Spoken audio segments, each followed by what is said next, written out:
The Science of Getting Rich. By Wallace Delois Wattles. Preface.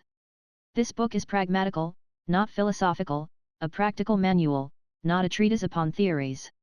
It is intended for the men and women whose most pressing need is for money, who wish to get rich first, and philosophize afterward.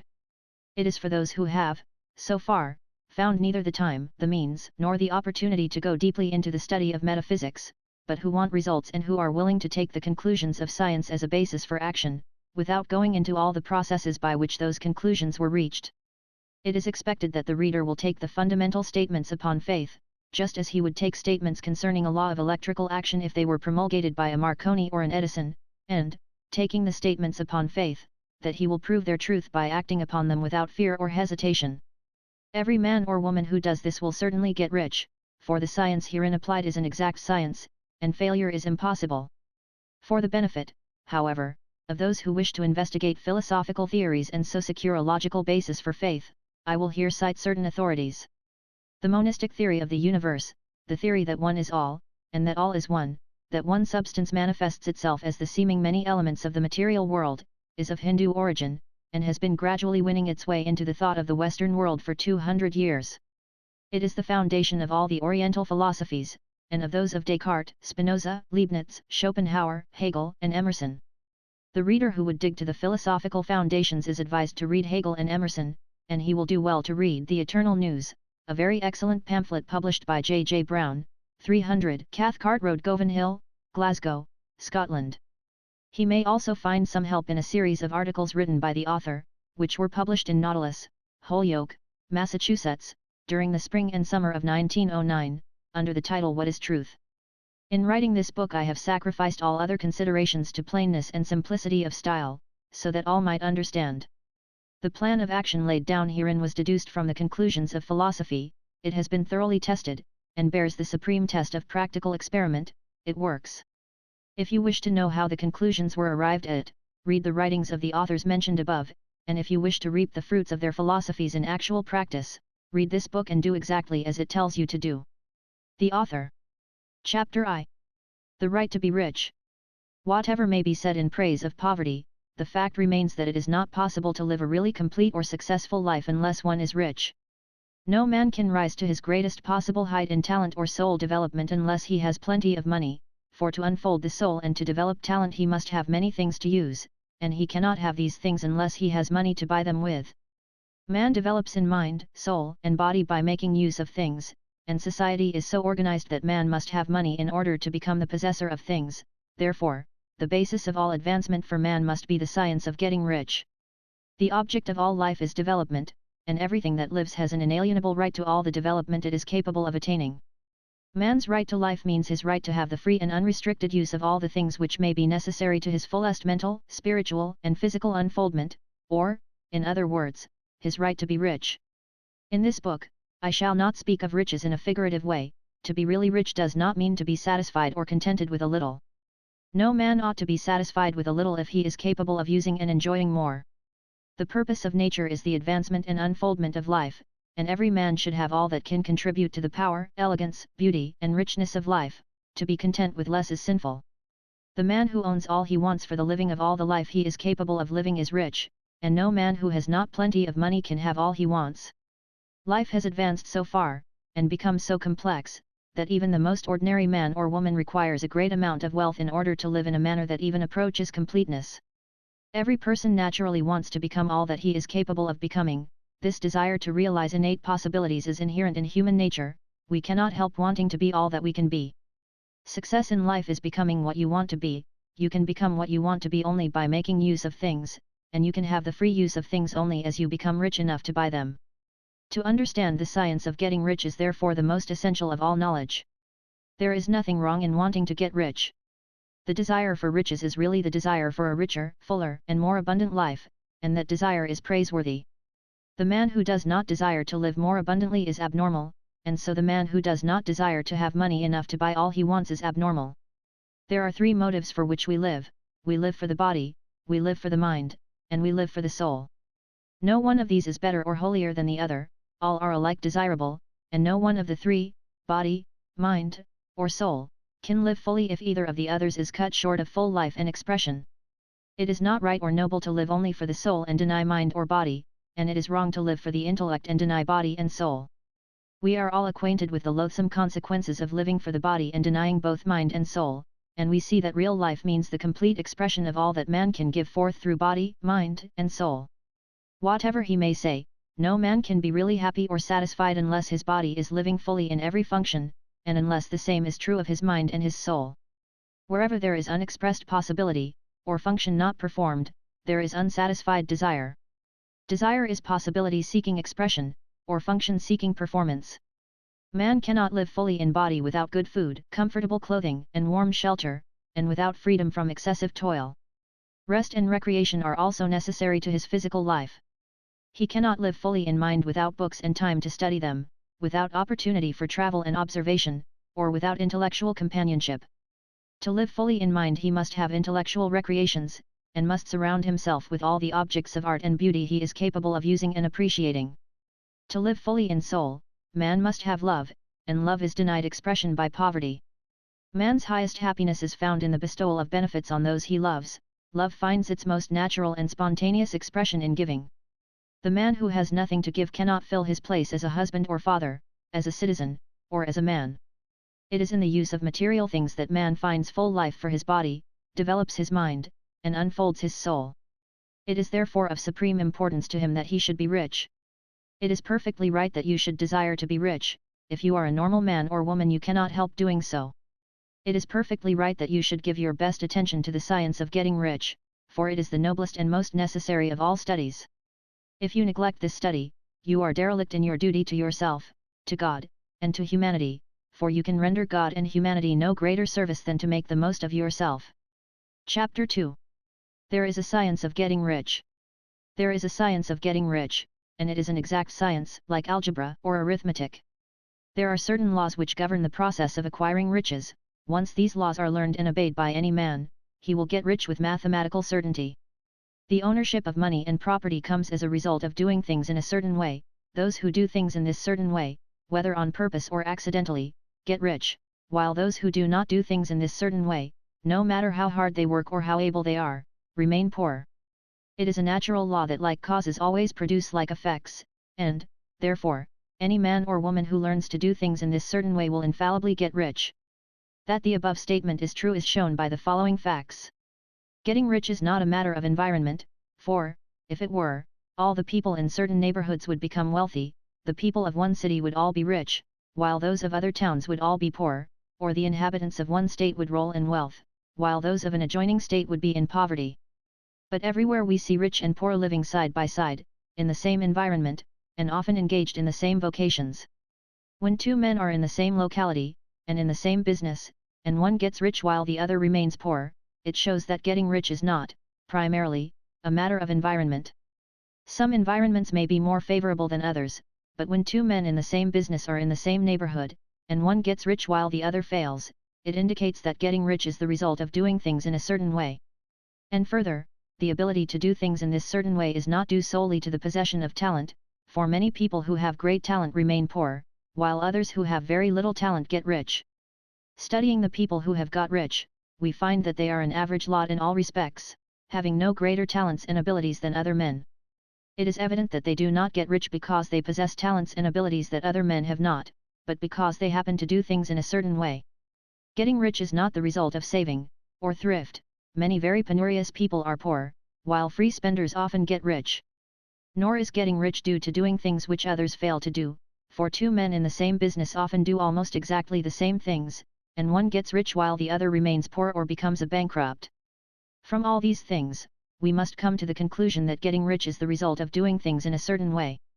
If getting rich is the result of doing things in a certain way, and if like causes always produce like effects, then any man or woman who can do things in that way can become rich, and the whole matter is brought within the domain of exact science.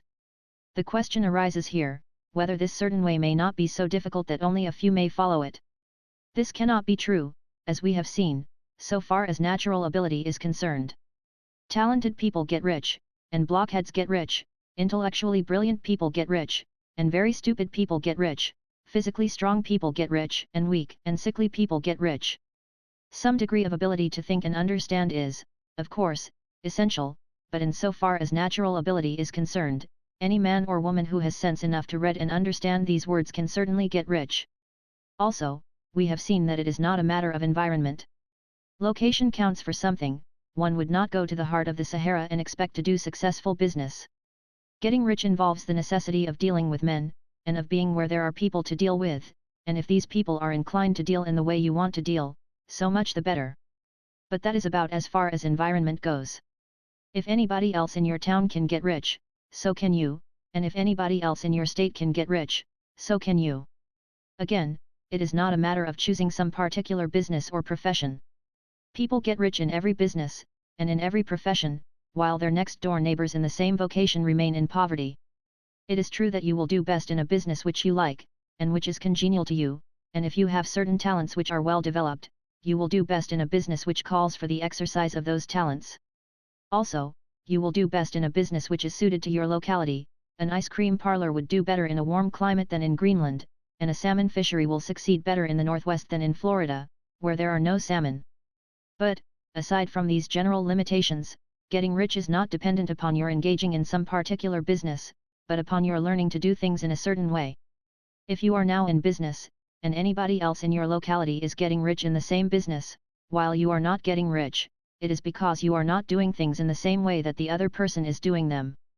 No one is prevented from getting rich by lack of capital. True, as you get capital the increase becomes more easy and rapid, but one who has capital is already rich, and does not need to consider how to become so. No matter how poor you may be, if you begin to do things in a certain way you will begin to get rich, and you will begin to have capital. The getting of capital is a part of the process of getting rich, and it is a part of the result which invariably follows the doing of things in a certain way. You may be the poorest man on the continent, and be deeply in debt, you may have neither friends, influence, nor resources, but if you begin to do things in this way, you must infallibly begin to get rich, for like causes must produce like effects. If you have no capital, you can get capital. If you are in the wrong business, you can get into the right business. If you are in the wrong location, you can go to the right location, and you can do so by beginning in your present business and in your present location to do things in the certain way which causes success. Chapter 3. Is opportunity monopolized? No man is kept poor because opportunity has been taken away from him, because other people have monopolized the wealth, and have put a fence around it. You may be shut off from engaging in business in certain lines, but there are other channels open to you. Probably it would be hard for you to get control of any of the great railroad systems. That field is pretty well monopolized. But the electric railway business is still in its infancy, and offers plenty of scope for enterprise, and it will be but a very few years until traffic and transportation through the air will become a great industry, and in all its branches will give employment to hundreds of thousands, and perhaps to millions, of people. Why not turn your attention to the development of aerial transportation, instead of competing with J.J. Hill and others for a chance in the steam railway world? It is quite true that if you are a workman in the employ of the Steel Trust you have very little chance of becoming the owner of the plant in which you work, but it is also true that if you will commence to act in a certain way, you can soon leave the employ of the Steel Trust. You can buy a farm of from 10 to 40 acres, and engage in business as a producer of foodstuffs. There is great opportunity at this time for men who will live upon small tracts of land and cultivate the same intensively. Such men will certainly get rich. You may say that it is impossible for you to get the land, but I am going to prove to you that it is not impossible, and that you can certainly get a farm if you will go to work in a certain way. At different periods the tide of opportunity sets in different directions, according to the needs of the whole, and the particular stage of social evolution which has been reached. At present, in America, it is setting toward agriculture and the allied industries and professions. Today, opportunity is open before the farmer in his line more than before the factory worker in his line. It is open before the businessman who supplies the farmer more than before the one who supplies the factory worker, and before the professional man who waits upon the farmer more than before the one who serves the working class. There is abundance of opportunity for the man who will go with the tide, instead of trying to swim against it. So the factory workers, either as individuals or as a class, are not deprived of opportunity. The workers are not being kept down by their masters, they are not being ground by the trusts and combinations of capital. As a class, they are where they are because they do not do things in a certain way. If the workers of America chose to do so, they could follow the example of their brothers in Belgium and other countries, and establish great department stores and cooperative industries. They could elect men of their own class to office, and pass laws favoring the development of such cooperative industries, and in a few years they could take peaceable possession of the industrial field. The working class may become the master class whenever they will begin to do things in a certain way. The law of wealth is the same for them as it is for all others. This they must learn, and they will remain where they are as long as they continue to do as they do. The individual worker, however, is not held down by the ignorance or the mental slothfulness of his class. He can follow the tide of opportunity to riches, and this book will tell him how. No one is kept in poverty by a shortness in the supply of riches. There is more than enough for all. A palace as large as the Capitol at Washington might be built for every family on earth from the building material in the United States alone, and under intensive cultivation, this country would produce wool, cotton, linen, and silk enough to clothe each person in the world finer than Solomon was arrayed in all his glory, together with food enough to feed them all luxuriously. The visible supply is practically inexhaustible, and the invisible supply really is inexhaustible. Everything you see on earth is made from one original substance, out of which all things proceed. New forms are constantly being made, and older ones are dissolving, but all are shapes assumed by one thing. There is no limit to the supply of formless stuff, or original substance. The universe is made out of it, but it was not all used in making the universe. The spaces in, through, and between the forms of the visible universe are permeated and filled with the original substance, with the formless stuff, with the raw material of all things. 10,000 times as much as has been made might still be made, and even then we should not have exhausted the supply of universal raw material. No man, therefore, is poor because nature is poor, or because there is not enough to go around. Nature is an inexhaustible storehouse of riches, the supply will never run short. Original substance is alive with creative energy, and is constantly producing more forms. When the supply of building material is exhausted, more will be produced. When the soil is exhausted so that foodstuffs and materials for clothing will no longer grow upon it, it will be renewed or more soil will be made. When all the gold and silver has been dug from the earth, if man is still in such a stage of social development that he needs gold and silver, more will be produced from the formless. The formless stuff responds to the needs of man, it will not let him be without any good thing. This is true of man collectively. The race as a whole is always abundantly rich, and if individuals are poor, it is because they do not follow the certain way of doing things which makes the individual man rich. The formless stuff is intelligent, it is stuff which thinks.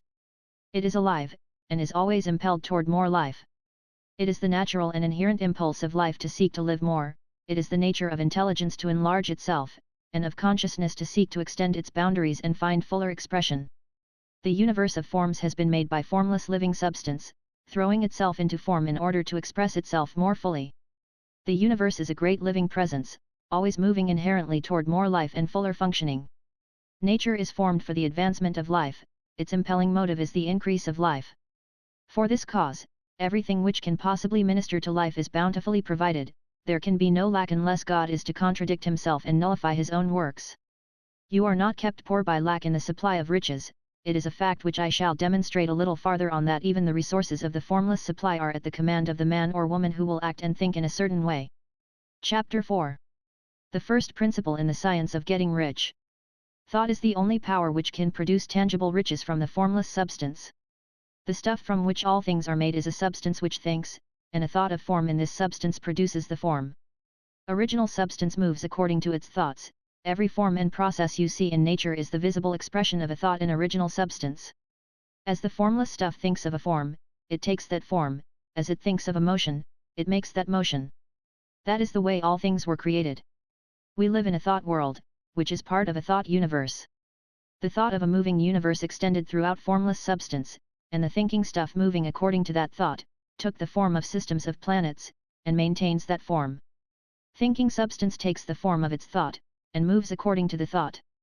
Holding the idea of a circling system of suns and worlds, it takes the form of these bodies, and moves them as it thinks. Thinking the form of a slow-growing oak tree, it moves accordingly, and produces the tree, though centuries may be required to do the work. In creating, the formless seems to move according to the lines of motion it has established. The thought of an oak tree does not cause the instant formation of a full-grown tree, but it does start in motion the forces which will produce the tree, along established lines of growth. Every thought of form, held in thinking substance, causes the creation of the form, but always, or at least generally, along lines of growth and action already established. The thought of a house of a certain construction, if it were impressed upon formless substance, might not cause the instant formation of the house, but it would cause the turning of creative energies already working in trade and commerce into such channels as to result in the speedy building of the house. And if there were no existing channels through which the creative energy could work, then the house would be formed directly from primal substance, without waiting for the slow processes of the organic and inorganic world. No thought of form can be impressed upon original substance without causing the creation of the form. Man is a thinking center, and can originate thought. All the forms that man fashions with his hands must first exist in his thought. He cannot shape a thing until he has thought that thing. And so far man has confined his efforts wholly to the work of his hands. He has applied manual labor to the world of forms, seeking to change or modify those already existing. He has never thought of trying to cause the creation of new forms by impressing his thoughts upon formless substance. When man has a thought form, he takes material from the forms of nature, and makes an image of the form which is in his mind. He has, so far, made little or no effort to co-operate with formless intelligence, to work with the Father. He has not dreamed that he can do what he seeth the Father doing. Man reshapes and modifies existing forms by manual labor. He has given no attention to the question whether he may not produce things from formless substance by communicating his thoughts to it. We propose to prove that he may do so, to prove that any man or woman may do so, and to show how. As our first step, we must lay down 3 fundamental propositions. First, we assert that there is one original formless stuff, or substance, from which all things are made. All the seemingly many elements are but different presentations of one element. All the many forms found in organic and inorganic nature are but different shapes, made from the same stuff. And this stuff is thinking stuff. A thought held in it produces the form of the thought.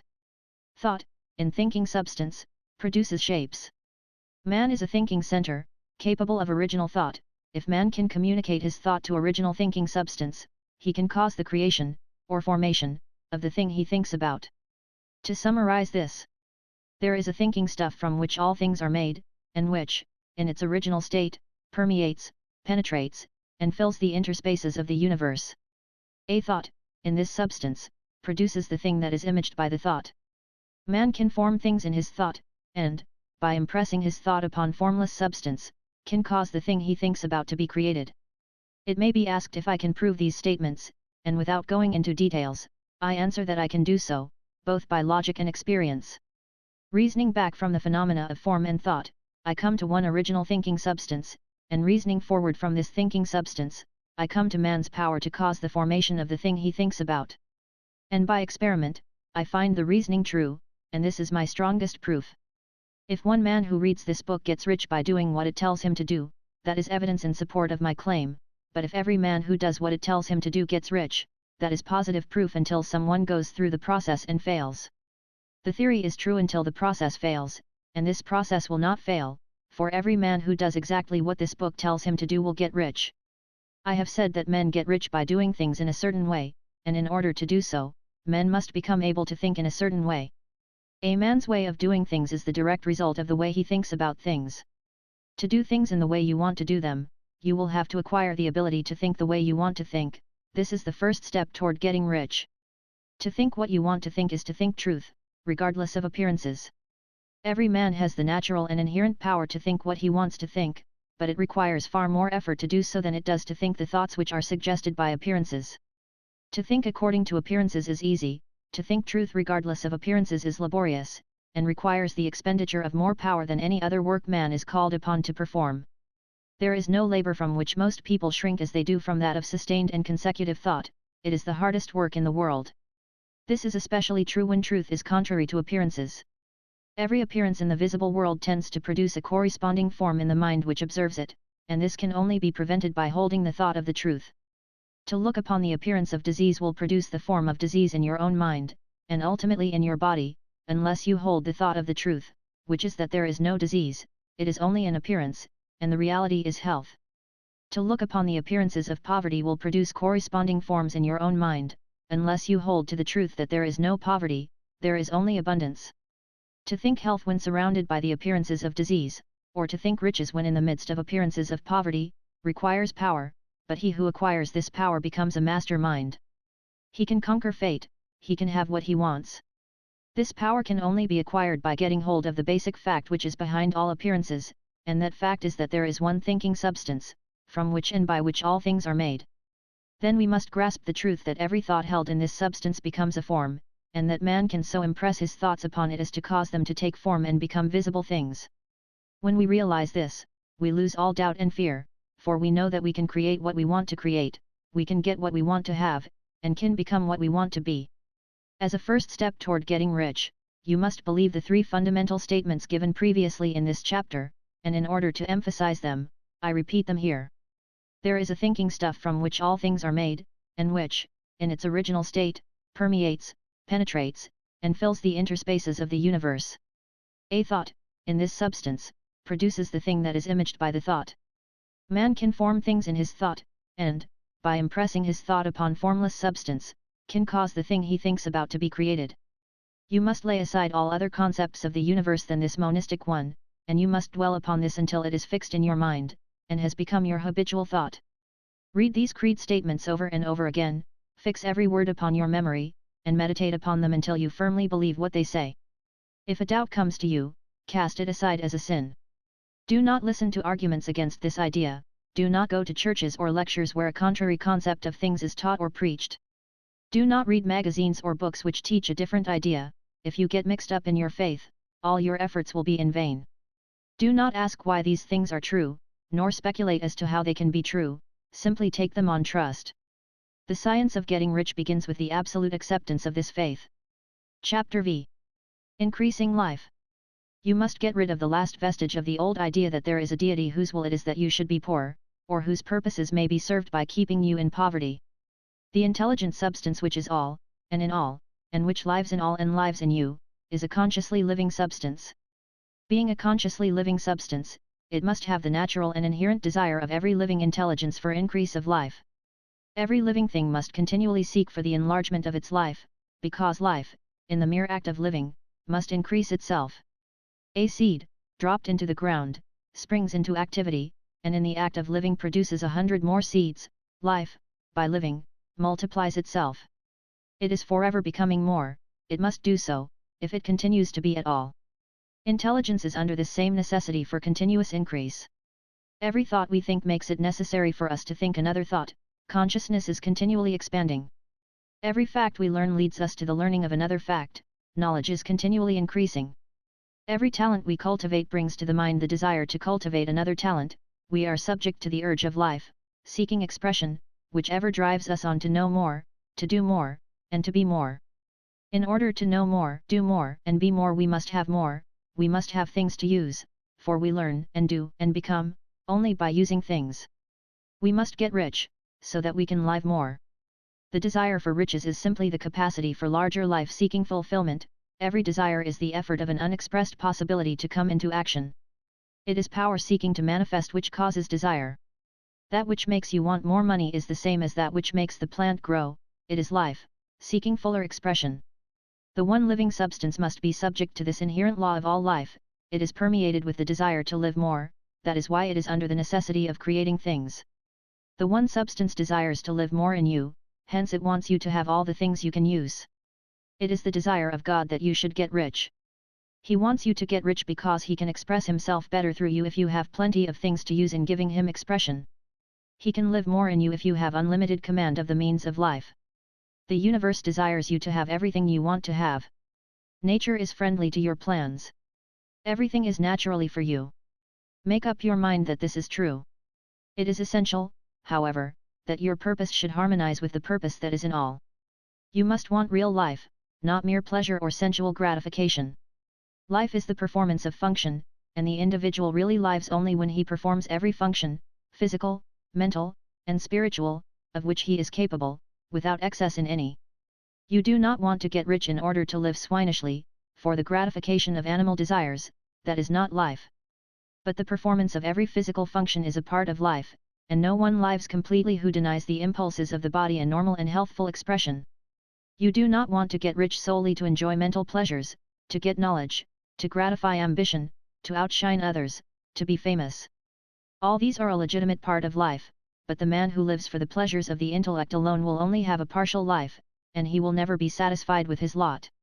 You do not want to get rich solely for the good of others, to lose yourself for the salvation of mankind, to experience the joys of philanthropy and sacrifice. The joys of the soul are only a part of life, and they are no better or nobler than any other part.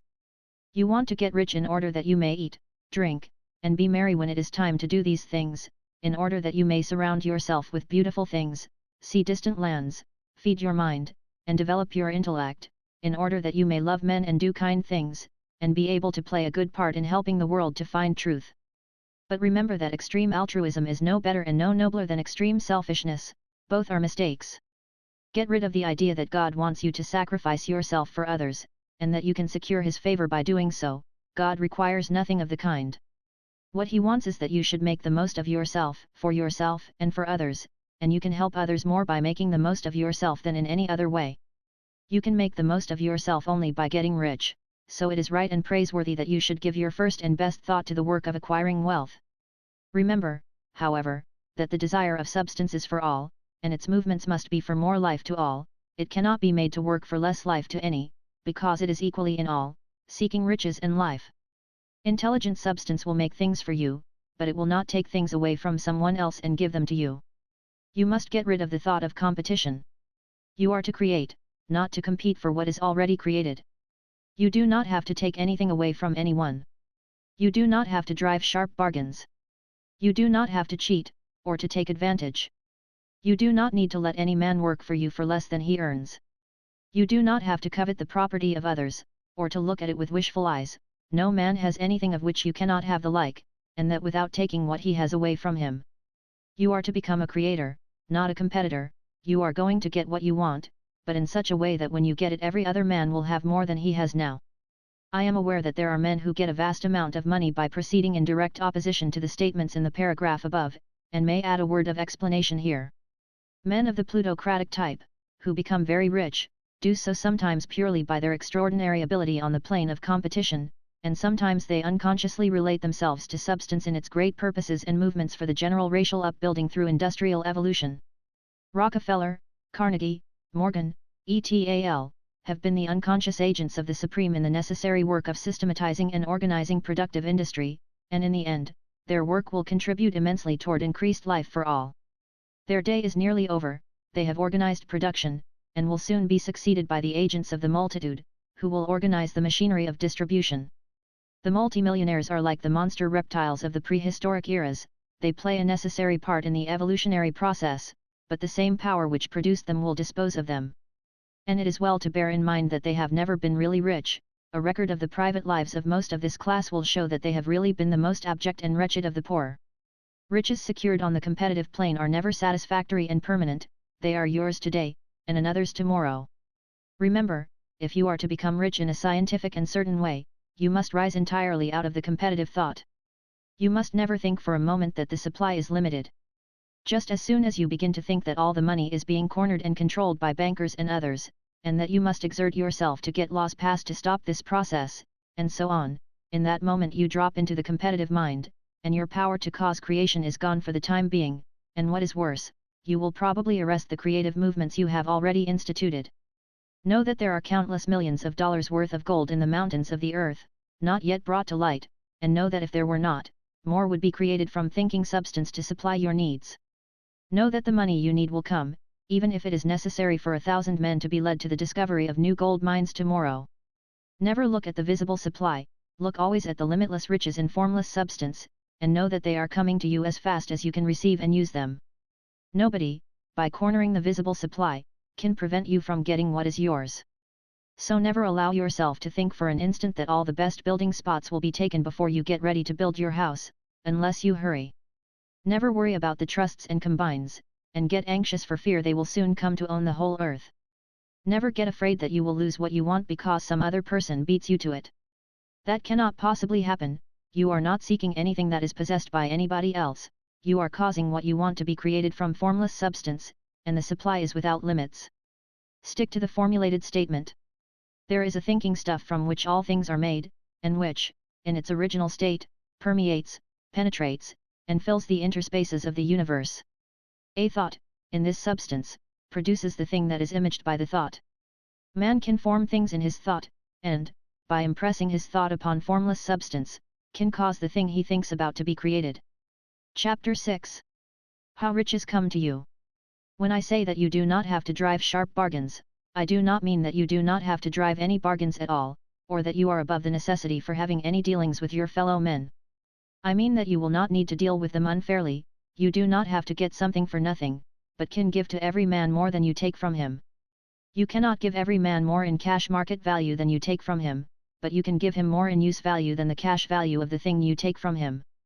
The paper, ink, and other material in this book may not be worth the money you paid for it, but if the ideas suggested by it bring you thousands of dollars, you have not been wronged by those who sold it to you, they have given you a great use value for a small cash value.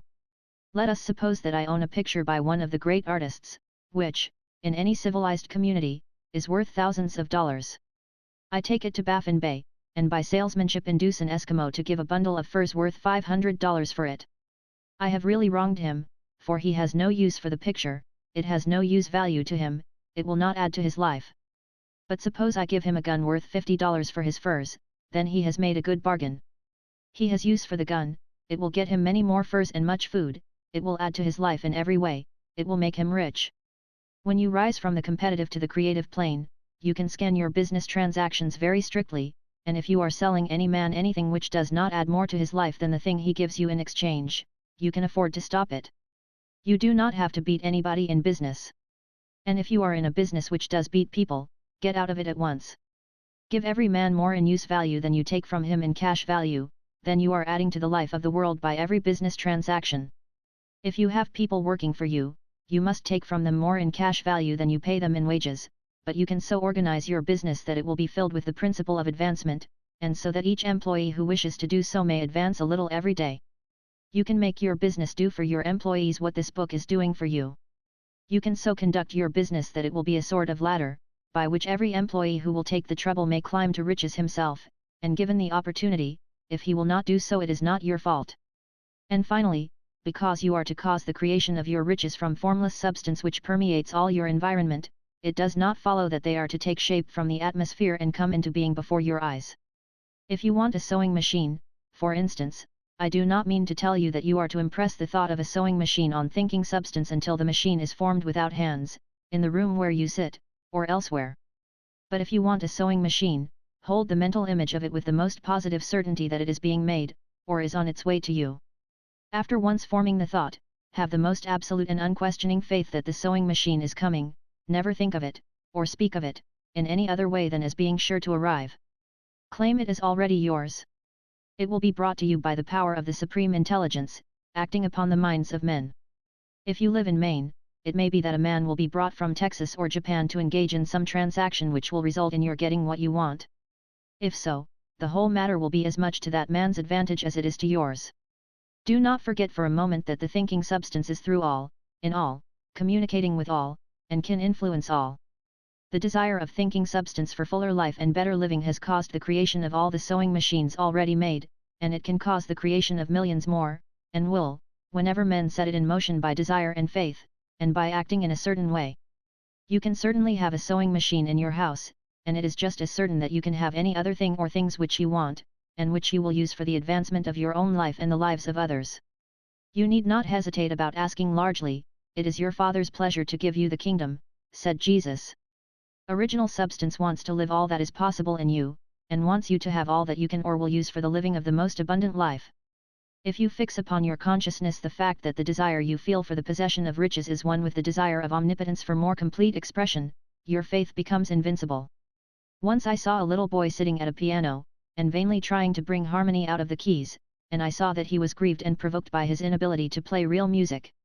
I asked him the cause of his vexation, and he answered, I can feel the music in me, but I can't make my hands go right. The music in him was the urge of original substance, containing all the possibilities of all life, all that there is of music was seeking expression through the child. God, the one substance, is trying to live and do and enjoy things through humanity. He is saying, I want hands to build wonderful structures, to play divine harmonies, to paint glorious pictures, I want feet to run my errands, eyes to see my beauties, tongues to tell mighty truths and to sing marvelous songs, and so on. All that there is of possibility is seeking expression through men. God wants those who can play music to have pianos and every other instrument, and to have the means to cultivate their talents to the fullest extent. He wants those who can appreciate beauty to be able to surround themselves with beautiful things. He wants those who can discern truth to have every opportunity to travel and observe, he wants those who can appreciate dress to be beautifully clothed, and those who can appreciate good food to be luxuriously fed. He wants all these things because it is himself that enjoys and appreciates them. It is God who wants to play and sing and enjoy beauty, and proclaim truth, and wear fine clothes, and eat good foods. It is God that worketh in you to will and to do, said Paul. The desire you feel for riches is the infinite, seeking to express himself in you as he sought to find expression in the little boy at the piano. So you need not hesitate to ask largely. Your part is to focalize and express the desires of God. This is a difficult point with most people. They retain something of the old idea that poverty and self-sacrifice are pleasing to God. They look upon poverty as a part of the plan, a necessity of nature. They have the idea that God has finished his work, and made all that he can make, and that the majority of men must stay poor because there is not enough to go around. They hold to so much of this erroneous thought that they feel ashamed to ask for wealth. They try not to want more than a very modest competence, just enough to make them fairly comfortable. I recall now the case of one student who was told that he must get in mind a clear picture of the things he desired, so that the creative thought of them might be impressed on formless substance. He was a very poor man, living in a rented house, and having only what he earned from day to day, and he could not grasp the fact that all wealth was his. So, after thinking the matter over, he decided that he might reasonably ask for a new rug for the floor of his best room, and an anthracite coal stove to heat the house during the cold weather. Following the instructions given in this book, he obtained these things in a few months, and then it dawned upon him that he had not asked enough. He went through the house in which he lived, and planned all the improvements he would like to make in it. He mentally added a bay window here and a room there, until it was complete in his mind as his ideal home, and then he planned its furnishings.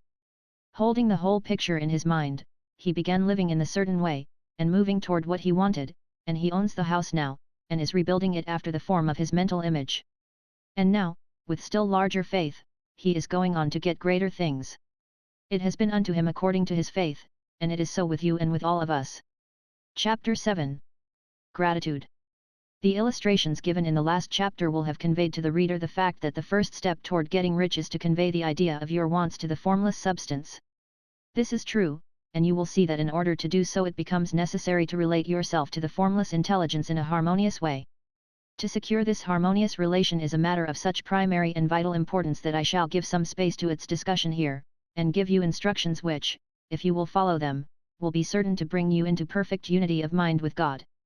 The whole process of mental adjustment and atonement can be summed up in one word: gratitude. First, you believe that there is one intelligent substance, from which all things proceed. Second, you believe that this substance gives you everything you desire, and third, you relate yourself to it by a feeling of deep and profound gratitude. Many people who order their lives rightly in all other ways are kept in poverty by their lack of gratitude. Having received one gift from God, they cut the wires which connect them with Him by failing to make acknowledgement. It is easy to understand that the nearer we live to the source of wealth, the more wealth we shall receive, and it is easy also to understand that the soul that is always grateful lives in closer touch with God than the one which never looks to Him in thankful acknowledgement.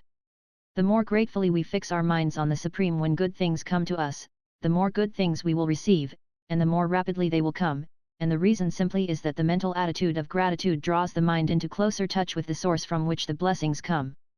If it is a new thought to you that gratitude brings your whole mind into closer harmony with the creative energies of the universe, consider it well, and you will see that it is true. The good things you already have come to you along the line of obedience to certain laws. Gratitude will lead your mind out along the ways by which things come, and it will keep you in close harmony with creative thought and prevent you from falling into competitive thought. Gratitude alone can keep you looking toward the all, and prevent you from falling into the error of thinking of the supply as limited, and to do that would be fatal to your hopes. There is a law of gratitude, and it is absolutely necessary that you should observe the law, if you are to get the results you seek. The law of gratitude is the natural principle that action and reaction are always equal, and in opposite directions. The grateful outreaching of your mind in thankful praise to the Supreme is a liberation or expenditure of force. It cannot fail to reach that to which it is addressed, and the reaction is an instantaneous movement toward you. Draw nigh unto God, and He will draw nigh unto you. That is a statement of psychological truth. And if your gratitude is strong and constant, the reaction in formless substance will be strong and continuous, the movement of the things you want will be always toward you. Notice the grateful attitude that Jesus took, how He always seems to be saying, "I thank Thee, Father, that Thou hearest me." You cannot exercise much power without gratitude, for it is gratitude that keeps you connected with power. But the value of gratitude does not consist solely in getting you more blessings in the future. Without gratitude you cannot long keep from dissatisfied thought regarding things as they are. The moment you permit your mind to dwell with dissatisfaction upon things as they are, you begin to lose ground. You fix attention upon the common, the ordinary, the poor, and the squalid and mean, and your mind takes the form of these things. Then you will transmit these forms or mental images to the formless, and the common, the poor, the squalid, and mean will come to you. To permit your mind to dwell upon the inferior is to become inferior and to surround yourself with inferior things. On the other hand, to fix your attention on the best is to surround yourself with the best, and to become the best. The creative power within us makes us into the image of that to which we give our attention. We are thinking substance, and thinking substance always takes the form of that which it thinks about. The grateful mind is constantly fixed upon the best, therefore it tends to become the best, it takes the form or character of the best, and will receive the best. Also, faith is born of gratitude. The grateful mind continually expects good things, and expectation becomes faith. The reaction of gratitude upon one's own mind produces faith, and every outgoing wave of grateful thanksgiving increases faith. He who has no feeling of gratitude cannot long retain a living faith, and without a living faith you cannot get rich by the creative method, as we shall see in the following chapters. It is necessary, then, to cultivate the habit of being grateful for every good thing that comes to you, and to give thanks continuously. And because all things have contributed to your advancement, you should include all things in your gratitude. Do not waste time thinking or talking about the shortcomings or wrong actions of plutocrats or trust magnates. Their organization of the world has made your opportunity, all you get really comes to you because of them.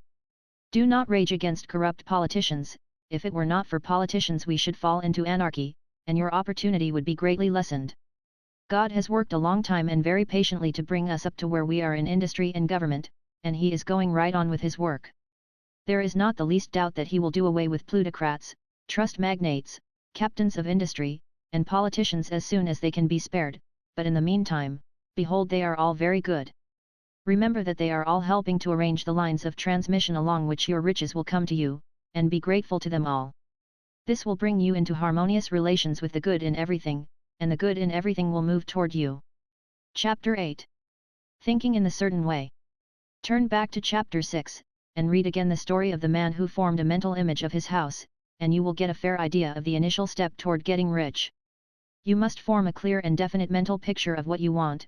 You cannot transmit an idea unless you have it yourself.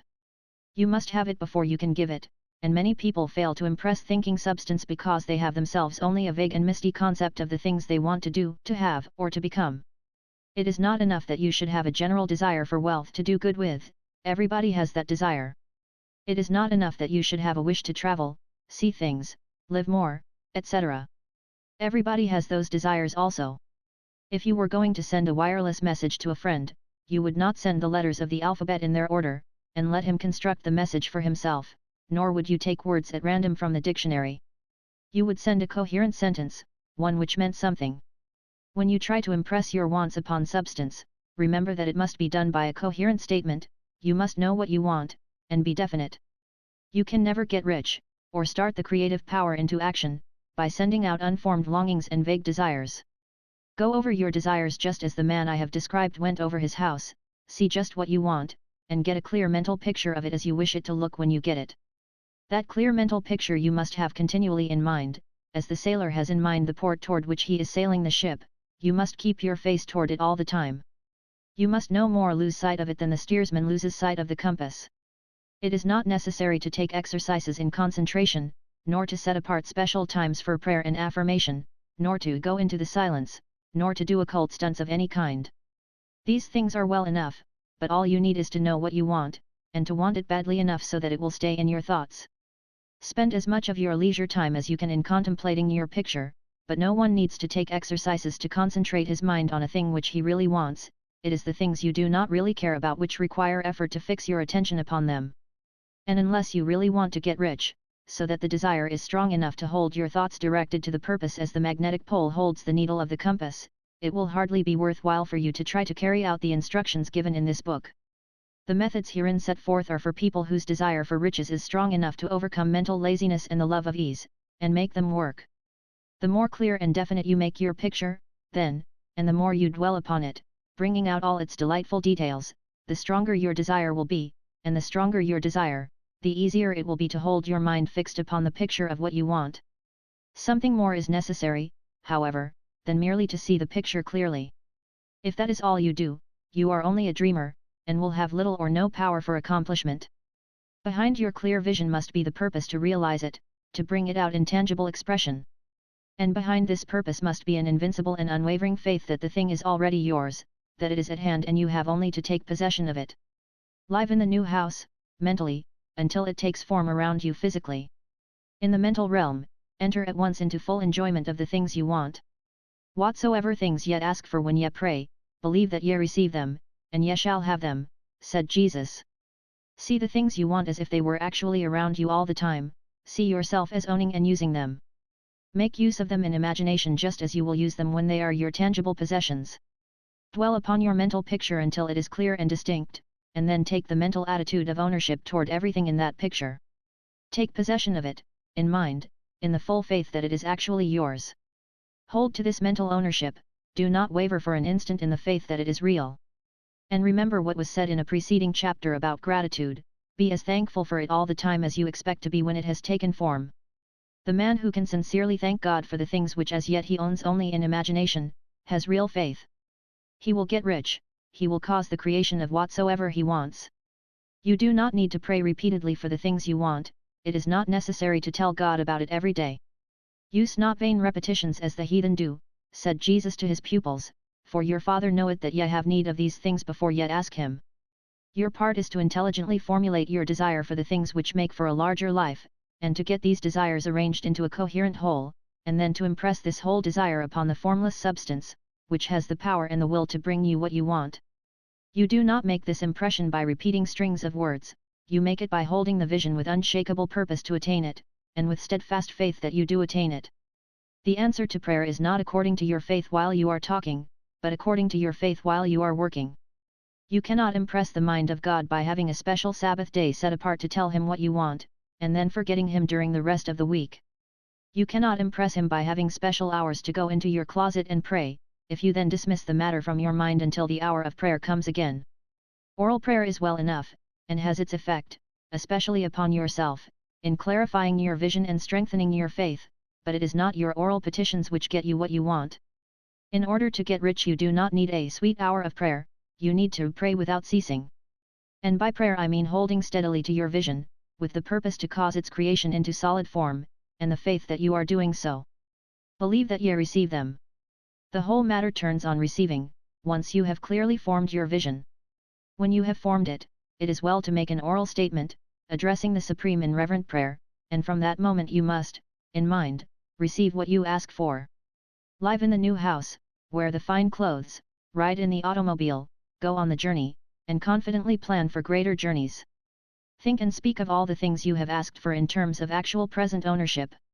Imagine an environment, and a financial condition exactly as you want them, and live all the time in that imaginary environment and financial condition. Mind, however, that you do not do this as a mere dreamer and castle builder, hold to the faith that the imaginary is being realized, and to the purpose to realize it. Remember that it is faith and purpose in the use of the imagination which make the difference between the scientist and the dreamer. And having learned this fact, it is here that you must learn the proper use of the will. Chapter 9. How to use the will. To set about getting rich in a scientific way, you do not try to apply your willpower to anything outside of yourself. You have no right to do so, anyway. It is wrong to apply your will to other men and women, in order to get them to do what you wish done. It is as flagrantly wrong to coerce people by mental power as it is to coerce them by physical power. If compelling people by physical force to do things for you reduces them to slavery, compelling them by mental means accomplishes exactly the same thing, the only difference is in methods. If taking things from people by physical force is robbery, then taking things by mental force is robbery also, there is no difference in principle. You have no right to use your willpower upon another person, even for his own good, for you do not know what is for his good. The science of getting rich does not require you to apply power or force to any other person, in any way whatsoever. There is not the slightest necessity for doing so, indeed, any attempt to use your will upon others will only tend to defeat your purpose. You do not need to apply your will to things, in order to compel them to come to you. That would simply be trying to coerce God, and would be foolish and useless, as well as irreverent. You do not have to compel God to give you good things, any more than you have to use your willpower to make the sun rise. You do not have to use your willpower to conquer an unfriendly deity, or to make stubborn and rebellious forces do your bidding. Substance is friendly to you, and is more anxious to give you what you want than you are to get it. To get rich, you need only to use your willpower upon yourself. When you know what to think and do, then you must use your will to compel yourself to think and do the right things. That is the legitimate use of the will in getting what you want, to use it in holding yourself to the right course. Use your will to keep yourself thinking and acting in a certain way. Do not try to project your will, or your thoughts, or your mind out into space, to act on things or people. Keep your mind at home, it can accomplish more there than elsewhere. Use your mind to form a mental image of what you want, and to hold that vision with faith and purpose, and use your will to keep your mind working in the right way. The more steady and continuous your faith and purpose, the more rapidly you will get rich, because you will make only positive impressions upon substance, and you will not neutralize or offset them by negative impressions. The picture of your desires, held with faith and purpose, is taken up by the formless, and permeates it to great distances, throughout the universe, for all I know. As this impression spreads, all things are set moving toward its realization, every living thing, every inanimate thing, and the things yet uncreated, are stirred toward bringing into being that which you want. All force begins to be exerted in that direction, all things begin to move toward you. The minds of people, everywhere, are influenced toward doing the things necessary to the fulfilling of your desires, and they work for you, unconsciously. But you can check all this by starting a negative impression in the formless substance. Doubt or unbelief is as certain to start a movement away from you as faith and purpose are to start one toward you. It is by not understanding this that most people who try to make use of mental science in getting rich make their failure.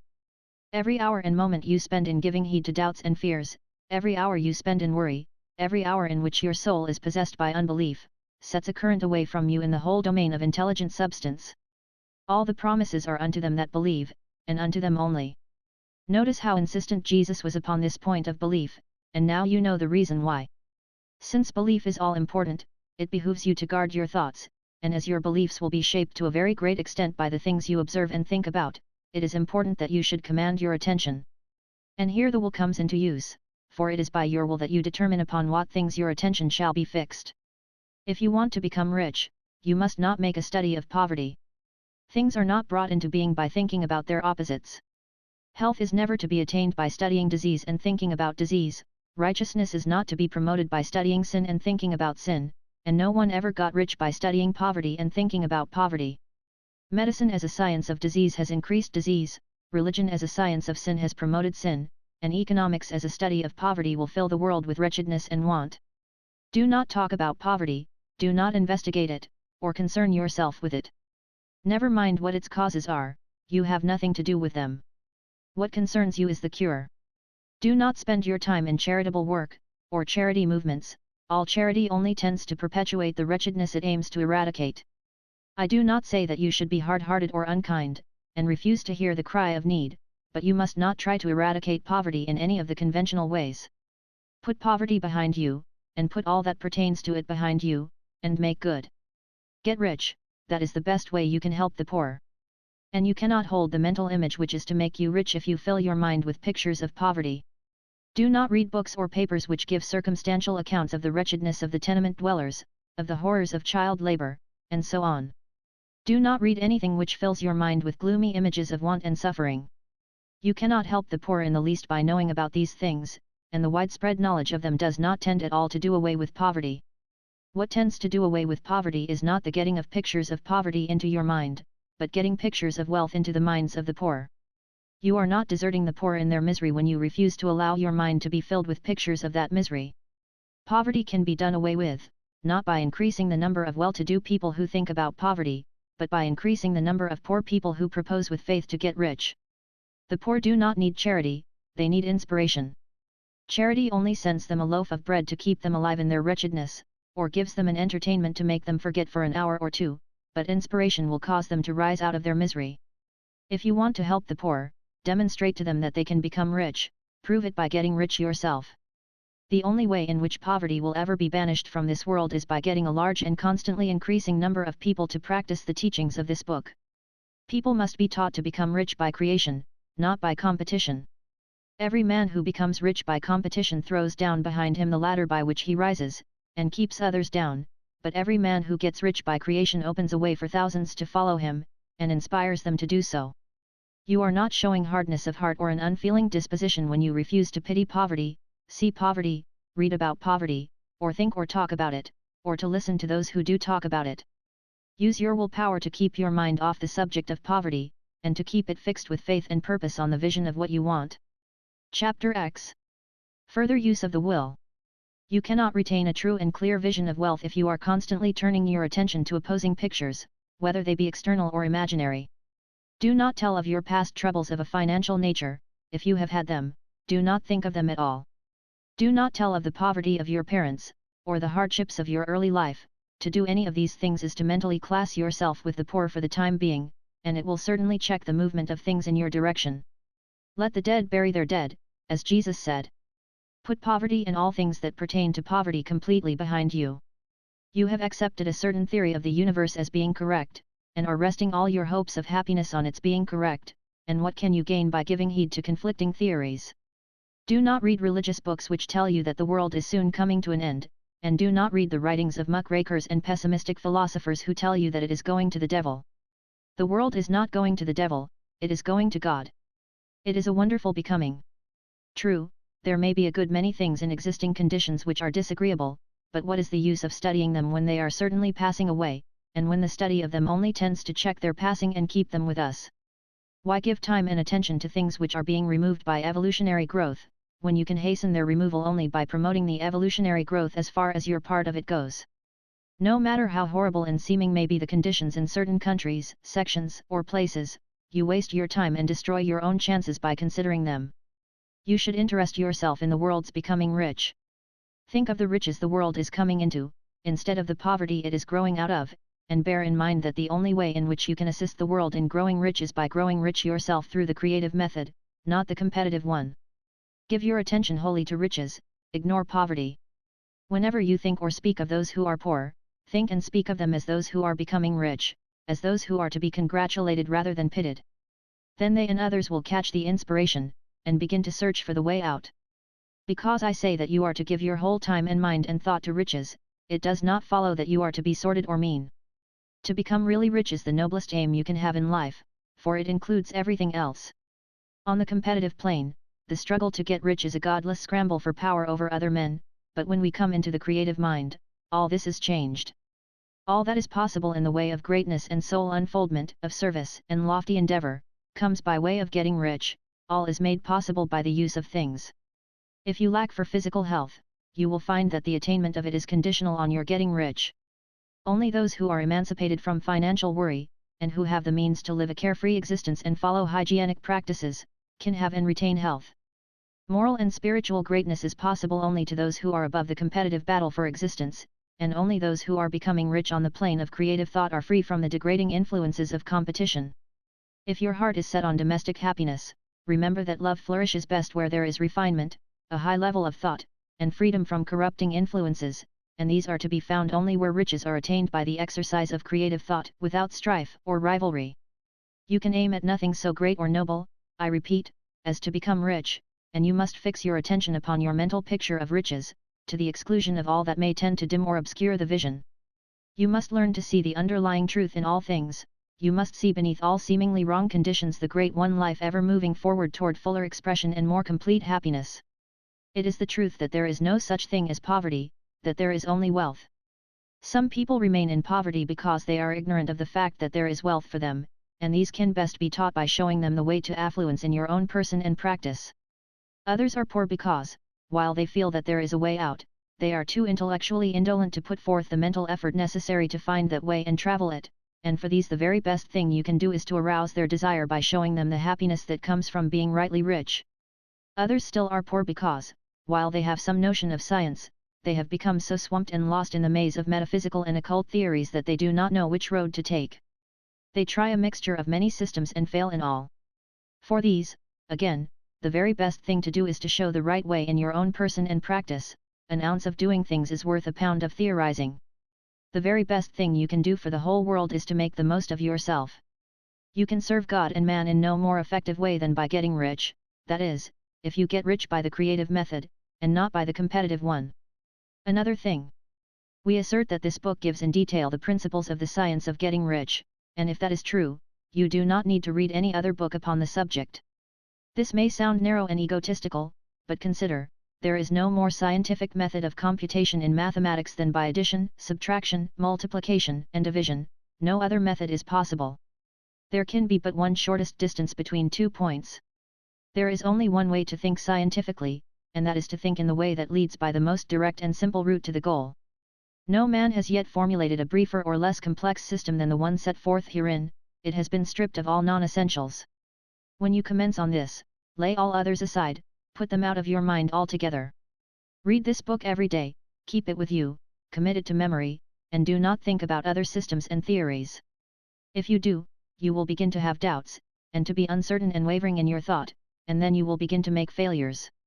After you have made good and become rich, you may study other systems as much as you please, but until you are quite sure that you have gained what you want, do not read anything on this line but this book, unless it be the authors mentioned in the preface.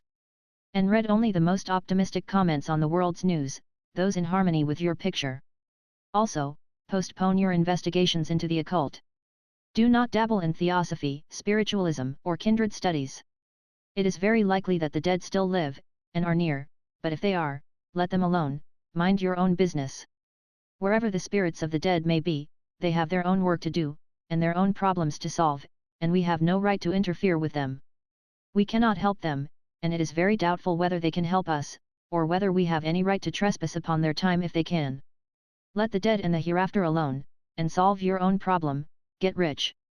If you begin to mix with the occult, you will start mental cross-currents which will surely bring your hopes to shipwreck. Now, this and the preceding chapters have brought us to the following statement of basic facts. There is a thinking stuff from which all things are made, and which, in its original state, permeates, penetrates, and fills the interspaces of the universe. A thought, in this substance, produces the thing that is imaged by the thought. Man can form things in his thought, and, by impressing his thought upon formless substance, can cause the thing he thinks about to be created. In order to do this, man must pass from the competitive to the creative mind. He must form a clear mental picture of the things he wants, and hold this picture in his thoughts with the fixed purpose to get what he wants, and the unwavering faith that he does get what he wants, closing his mind against all that may tend to shake his purpose, dim his vision, or quench his faith. And in addition to all this, we shall now see that he must live and act in a certain way. Chapter 11. Acting in the certain way. Thought is the creative power, or the impelling force which causes the creative power to act. Thinking in a certain way will bring riches to you, but you must not rely upon thought alone, paying no attention to personal action. That is the rock upon which many otherwise scientific metaphysical thinkers meet shipwreck, the failure to connect thought with personal action. We have not yet reached the stage of development, even supposing such a stage to be possible, in which man can create directly from formless substance without nature's processes or the work of human hands. Man must not only think, but his personal action must supplement his thought. By thought you can cause the gold in the hearts of the mountains to be impelled toward you, but it will not mine itself, refine itself, coin itself into double eagles, and come rolling along the road seeking its way into your pocket. Under the impelling power of the Supreme Spirit, men's affairs will be so ordered that someone will be led to mine the gold for you, other men's business transactions will be so directed that the gold will be brought toward you, and you must so arrange your own business affairs that you may be able to receive it when it comes to you. Your thought makes all things, animate and inanimate, work to bring you what you want, but your personal activity must be such that you can rightly receive what you want when it reaches you. You are not to take it as charity, nor to steal it. You must give every man more in use value than he gives you in cash value. The scientific use of thought consists in forming a clear and distinct mental image of what you want, in holding fast to the purpose to get what you want, and in realizing with grateful faith that you do get what you want. Do not try to project your thought in any mysterious or occult way, with the idea of having it go out and do things for you. That is wasted effort, and will weaken your power to think with sanity. The action of thought in getting rich is fully explained in the preceding chapters. Your faith and purpose positively impress your vision upon formless substance, which has the same desire for more life that you have, and this vision, received from you, sets all the creative forces at work in and through their regular channels of action, but directed toward you. It is not your part to guide or supervise the creative process, all you have to do with that is to retain your vision, stick to your purpose, and maintain your faith and gratitude. But you must act in a certain way, so that you can appropriate what is yours when it comes to you, so that you can meet the things you have in your picture, and put them in their proper places as they arrive. You can readily see the truth of this. When things reach you, they will be in the hands of other men, who will ask an equivalent for them. And you can only get what is yours by giving the other man what is his. Your pocketbook is not going to be transformed into a Fortunatus's purse, which shall be always full of money without effort on your part. This is the crucial point in the science of getting rich, right here, where thought and personal action must be combined. There are very many people who, consciously or unconsciously, set the creative forces in action by the strength and persistence of their desires, but who remain poor because they do not provide for the reception of the thing they want when it comes. By thought, the thing you want is brought to you, by action you receive it. Whatever your action is to be, it is evident that you must act now. You cannot act in the past, and it is essential to the clearness of your mental vision that you dismiss the past from your mind. You cannot act in the future, for the future is not here yet. And you cannot tell how you will want to act in any future contingency until that contingency has arrived. Because you are not in the right business, or the right environment now, do not think that you must postpone action until you get into the right business or environment. And do not spend time in the present taking thought as to the best course in possible future emergencies. Have faith in your ability to meet any emergency when it arrives. If you act in the present with your mind on the future, your present action will be with a divided mind, and will not be effective. Put your whole mind into present action. Do not give your creative impulse to original substance, and then sit down and wait for results. If you do, you will never get them. Act now. There is never any time but now, and there never will be any time but now. If you are ever to begin to make ready for the reception of what you want, you must begin now. And your action, whatever it is, must most likely be in your present business or employment, and must be upon the persons and things in your present environment. You cannot act where you are not, you cannot act where you have been, and you cannot act where you are going to be, you can act only where you are. Do not bother as to whether yesterday's work was well done or ill done, do today's work well. Do not try to do tomorrow's work now, there will be plenty of time to do that when you get to it. Do not try, by occult or mystical means, to act on people or things that are out of your reach. Do not wait for a change of environment before you act, get a change of environment by action. You can so act upon the environment in which you are now, as to cause yourself to be transferred to a better environment. Hold with faith and purpose the vision of yourself in the better environment, but act upon your present environment with all your heart, and with all your strength, and with all your mind. Do not spend any time in daydreaming or castle building, hold to the one vision of what you want, and act now. Do not cast about seeking some new thing to do, or some strange, unusual, or remarkable action to perform as a first step toward getting rich. It is probable that your actions, at least for some time to come, will be those you have been performing for some time past, but you are to begin now to perform these actions in the certain way, which will surely make you rich. If you are engaged in some business, and feel that it is not the right one for you, do not wait until you get into the right business before you begin to act. Do not feel discouraged, or sit down and lament because you are misplaced. No man was ever so misplaced but that he could find the right place, and no man ever became so involved in the wrong business but that he could get into the right business. Hold the vision of yourself in the right business, with the purpose to get into it, and the faith that you will get into it, and are getting into it, but act in your present business. Use your present business as the means of getting a better one, and use your present environment as the means of getting into a better one. Your vision of the right business, if held with faith and purpose, will cause the Supreme to move the right business toward you, and your action, if performed in the certain way, will cause you to move toward the business. If you are an employee, or wage earner, and feel that you must change places in order to get what you want, do not project your thought into space and rely upon it to get you another job. It will probably fail to do so. Hold the vision of yourself in the job you want, while you act with faith and purpose on the job you have, and you will certainly get the job you want. Your vision and faith will set the creative force in motion to bring it toward you, and your action will cause the forces in your own environment to move you toward the place you want. In closing this chapter, we will add another statement to our syllabus. There is a thinking stuff from which all things are made, and which, in its original state, permeates, penetrates, and fills the interspaces of the universe. A thought, in this substance, produces the thing that is imaged by the thought. Man can form things in his thought, and, by impressing his thoughts upon formless substance, can cause the thing he thinks about to be created. In order to do this, man must pass from the competitive to the creative mind. He must form a clear mental picture of the things he wants, and hold this picture in his thoughts with the fixed purpose to get what he wants, and the unwavering faith that he does get what he wants, closing his mind to all that may tend to shake his purpose, dim his vision, or quench his faith. That he may receive what he wants when it comes, man must act now upon the people and things in his present environment. Chapter 12. Efficient Action. You must use your thought as directed in previous chapters, and begin to do what you can do where you are, and you must do all that you can do where you are. You can advance only by being larger than your present place, and no man is larger than his present place who leaves undone any of the work pertaining to that place. The world is advanced only by those who more than fill their present places. If no man quite filled his present place, you can see that there must be a going backward in everything. Those who do not quite fill their present places are a dead weight upon society, government, commerce, and industry. They must be carried along by others at a great expense. The progress of the world is retarded only by those who do not fill the places they are holding. They belong to a former age and a lower stage or plane of life, and their tendency is toward degeneration. No society could advance if every man was smaller than his place. Social evolution is guided by the law of physical and mental evolution.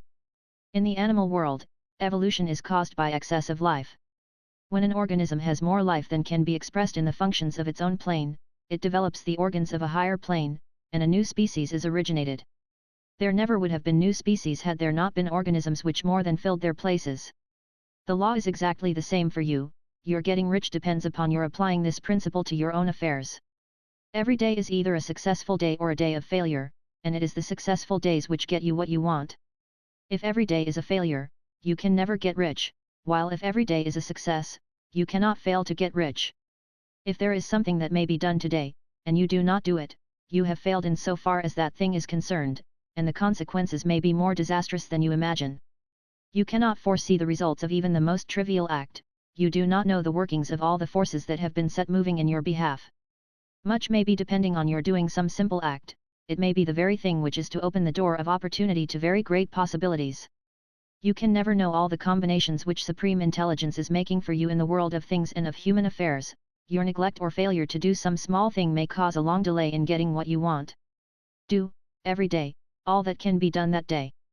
There is, however, a limitation or qualification of the above that you must take into account. You are not to overwork, nor to rush blindly into your business in the effort to do the greatest possible number of things in the shortest possible time.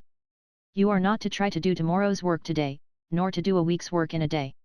It is really not the number of things you do, but the efficiency of each separate action that counts. Every act is, in itself, either a success or a failure.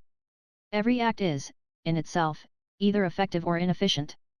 Every inefficient act is a failure, and if you spend your life in doing inefficient acts, your whole life will be a failure.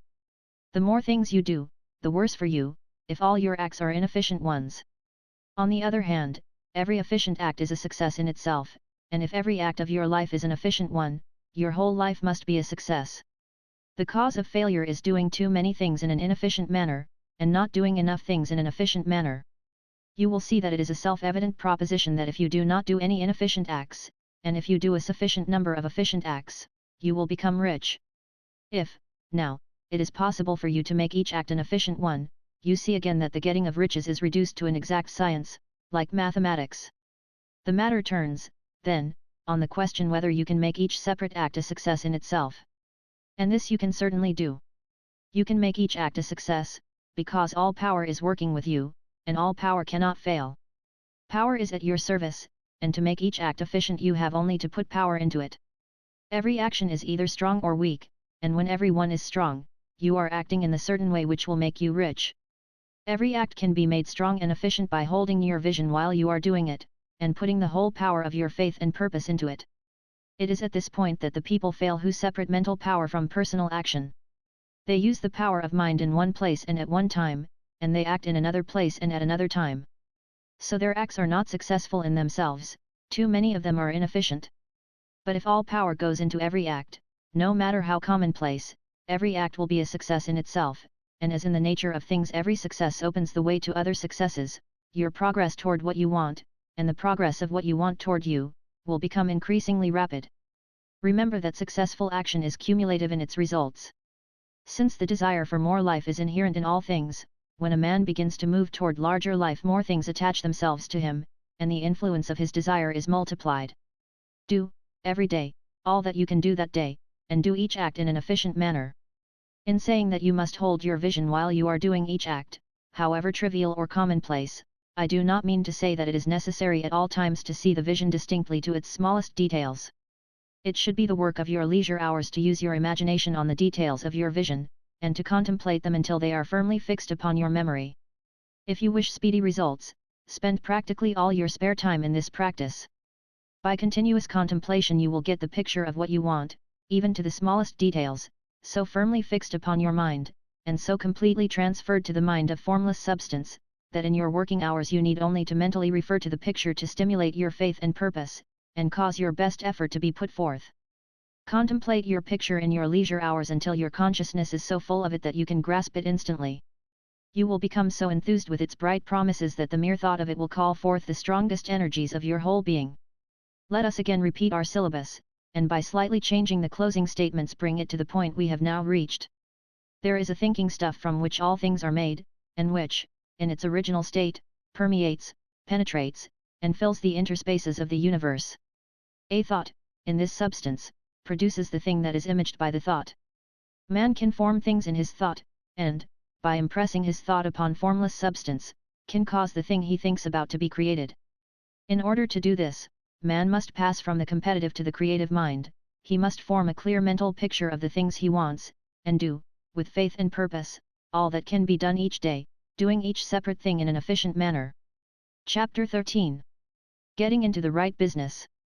Success, in any particular business, depends for one thing upon your possessing in a well-developed state the faculties required in that business. Without good musical faculty no one can succeed as a teacher of music, without well-developed mechanical faculties no one can achieve great success in any of the mechanical trades, without tact and the commercial faculties no one can succeed in mercantile pursuits. But to possess in a well-developed state the faculties required in your particular vocation does not ensure getting rich. There are musicians who have remarkable talent, and who yet remain poor, there are blacksmiths, carpenters, and so on who have excellent mechanical ability, but who do not get rich, and there are merchants with good faculties for dealing with men who nevertheless fail. The different faculties are tools, it is essential to have good tools, but it is also essential that the tools should be used in the right way. One man can take a sharp saw, a square, a good plane, and so on, and build a handsome article of furniture. Another man can take the same tools and set to work to duplicate the article, but his production will be a botch. He does not know how to use good tools in a successful way. The various faculties of your mind are the tools with which you must do the work which is to make you rich. It will be easier for you to succeed if you get into a business for which you are well equipped with mental tools. Generally speaking, you will do best in that business which will use your strongest faculties, the one for which you are naturally best fitted. But there are limitations to this statement, also. No man should regard his vocation as being irrevocably fixed by the tendencies with which he was born. You can get rich in any business, for if you have not the right talent for it you can develop that talent, it merely means that you will have to make your tools as you go along, instead of confining yourself to the use of those with which you were born.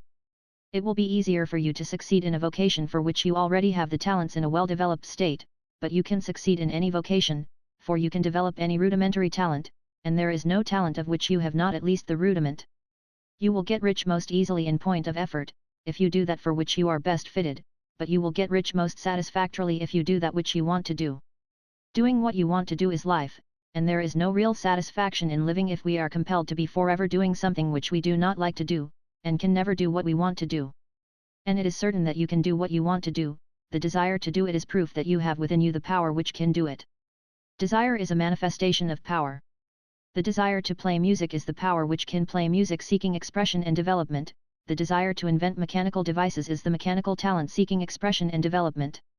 Where there is no power, either developed or undeveloped, to do a thing, there is never any desire to do that thing, and where there is strong desire to do a thing, it is certain proof that the power to do it is strong, and only requires to be developed and applied in the right way.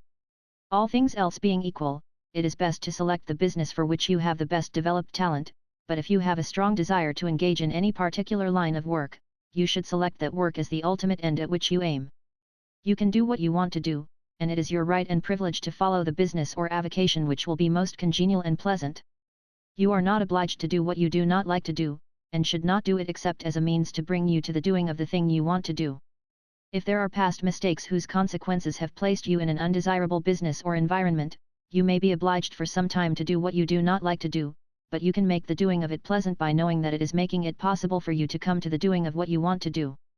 If you feel that you are not in the right vocation, do not act too hastily in trying to get into another one. The best way, generally, to change business or environment is by growth. Do not be afraid to make a sudden and radical change if the opportunity is presented, and you feel after careful consideration that it is the right opportunity, but never take sudden or radical action when you are in doubt as to the wisdom of doing so. There is never any hurry on the creative plane, and there is no lack of opportunity. When you get out of the competitive mind, you will understand that you never need to act hastily. No one else is going to beat you to the thing you want to do, there is enough for all. If one place is taken, another and a better one will be opened for you a little farther on, there is plenty of time. When you are in doubt, wait. Fall back on the contemplation of your vision, and increase your faith and purpose, and by all means, in times of doubt and indecision, cultivate gratitude. A day or two spent in contemplating the vision of what you want, and in earnest thanksgiving that you are getting it, will bring your mind into such close relationship with the Supreme that you will make no mistake when you do act. There is a mind which knows all there is to know, and you can come into close unity with this mind by faith and the purpose to advance in life, if you have deep gratitude. Mistakes come from acting hastily, or from acting in fear or doubt, or in forgetfulness of the right motive, which is more life to all, and less to none. As you go on in the certain way, opportunities will come to you in increasing number, and you will need to be very steady in your faith and purpose, and to keep in close touch with the All-Mind by reverent gratitude. Do all that you can do in a perfect manner every day, but do it without haste, worry, or fear. Go as fast as you can, but never hurry. Remember that in the moment you begin to hurry you cease to be a creator and become a competitor, you drop back upon the old plane again. Whenever you find yourself hurrying, call a halt, fix your attention on the mental image of the thing you want, and begin to give thanks that you are getting it. The exercise of gratitude will never fail to strengthen your faith and renew your purpose. Chapter 14. The impression of increase. Whether you change your vocation or not, your actions for the present must be those pertaining to the business in which you are now engaged. You can get into the business you want by making constructive use of the business you are already established in, by doing your daily work in a certain way. And in so far as your business consists in dealing with other men, whether personally or by letter, the key thought of all your efforts must be to convey to their minds the impression of increase. Increase is what all men and all women are seeking, it is the urge of the formless intelligence within them, seeking fuller expression. The desire for increase is inherent in all nature, it is the fundamental impulse of the universe. All human activities are based on the desire for increase, people are seeking more food, more clothes, better shelter, more luxury, more beauty, more knowledge, more pleasure, increase in something, more life. Every living thing is under this necessity for continuous advancement, where increase of life ceases, dissolution and death set in at once. Man instinctively knows this, and hence he is forever seeking more. This law of perpetual increase is set forth by Jesus in the parable of the talents, only those who gain more retain any, from him who hath not shall be taken away even that which he hath. The normal desire for increased wealth is not an evil or a reprehensible thing, it is simply the desire for more abundant life, it is aspiration. And because it is the deepest instinct of their natures, all men and women are attracted to him who can give them more of the means of life. In following the certain way as described in the foregoing pages, you are getting continuous increase for yourself, and you are giving it to all with whom you deal. You are a creative center, from which increase is given off to all. Be sure of this, and convey assurance of the fact to every man, woman, and child with whom you come in contact. No matter how small the transaction, even if it be only the selling of a stick of candy to a little child, put into it the thought of increase, and make sure that the customer is impressed with the thought. Convey the impression of advancement with everything you do, so that all people shall receive the impression that you are an advancing man, and that you advance all who deal with you. Even to the people whom you meet in a social way, without any thought of business, and to whom you do not try to sell anything, give the thought of increase. You can convey this impression by holding the unshakable faith that you, yourself, are in the way of increase, and by letting this faith inspire, fill, and permeate every action. Do everything that you do in the firm conviction that you are an advancing personality, and that you are giving advancement to everybody. Feel that you are getting rich, and that in so doing you are making others rich, and conferring benefits on all. Do not boast or brag of your success, or talk about it unnecessarily. True faith is never boastful. Wherever you find a boastful person, you find one who is secretly doubtful and afraid. Simply feel the faith, and let it work out in every transaction. Let every act and tone and look express the quiet assurance that you are getting rich, that you are already rich. Words will not be necessary to communicate this feeling to others. They will feel the sense of increase when in your presence, and will be attracted to you again. You must so impress others that they will feel that in associating with you they will get increase for themselves. See that you give them a use value greater than the cash value you are taking from them. Take an honest pride in doing this, and let everybody know it, and you will have no lack of customers. People will go where they are given increase, and the Supreme, which desires increase in all, and which knows all, will move toward you men and women who have never heard of you. Your business will increase rapidly, and you will be surprised at the unexpected benefits which will come to you.